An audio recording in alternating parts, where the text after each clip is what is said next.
Hey Bluebirds, it's Jill. Welcome to the Bluebird's Nest, the channel where a mom reflects on mom things from a mom point of view about life. And I'm from the Midwest, but I've spent a lot of years out in California now. And I've raised four grown kids, two girls and two boys, and we did homeschool all the way through. So we've had lots of adventures together. And one of the main things I wanted to share with you today is that screen time, or what we call media, has a profound impact on the kids. And so as a family, we did choose to limit it, and I'm sure that you do too. And if you're wondering kind of how to accomplish that, I know it's a really big challenge. So I just wanted to share a few points with you today that might help you think through how you can apply this good habit to your family. I'm going to look at my notes once in a while.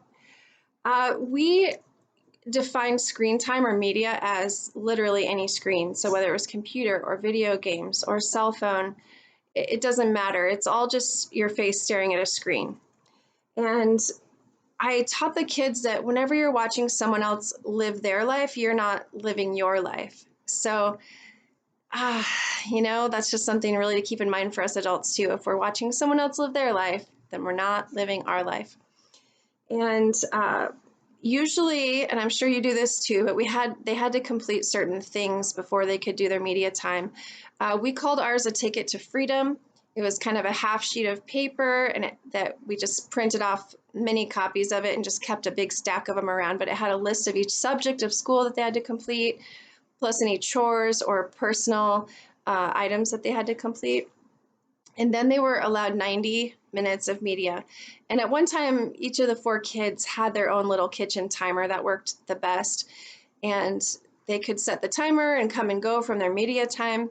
But when they were done with the media time, they really had to go do something else, go outside and play, or help mom cook in the kitchen, or bake cookies, or read a book, or go shoot baskets, or climb a tree, or sweep the back patio, or go play with the neighbor kids, or practice an instrument, or clean your room even better, or anything like that that's just a healthy living activity.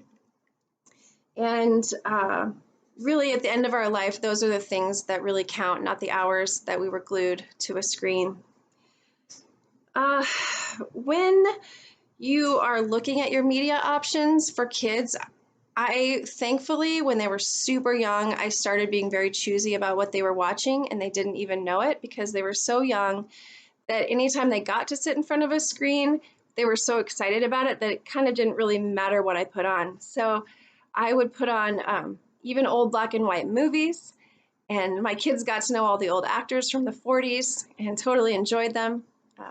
And they also would watch shark documentaries or ocean animal documentaries, or live skills like Bear Grylls, who teaches you how to survive in the wilderness, things that are useful, or maybe something with music. This kind of doubles up on your learning because the kids are getting screen time, but they're doing it in such a way that they're giving healthy, productive things into their brain, and they're learning even though they don't know it. I also preferred slow moving things instead of like a lot of flashing action that would just make their little brains spaz out.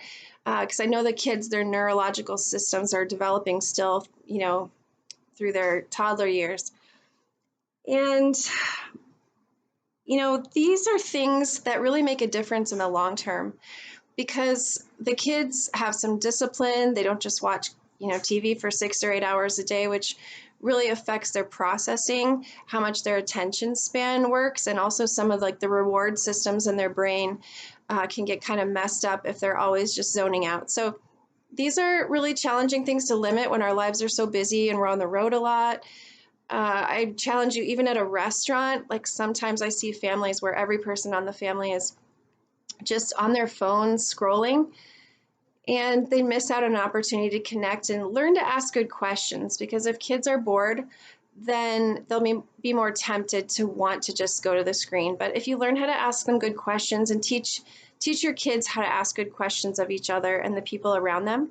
And I think in the long term, everybody will be happier and more well-adjusted and more patient to deal with the realities of life. Okay, I hope this is a blessing to you, Bluebirds. You're my mama Bluebirds, and I'm always praying for you, the audience here, and asking God to bless you in whatever that you're doing.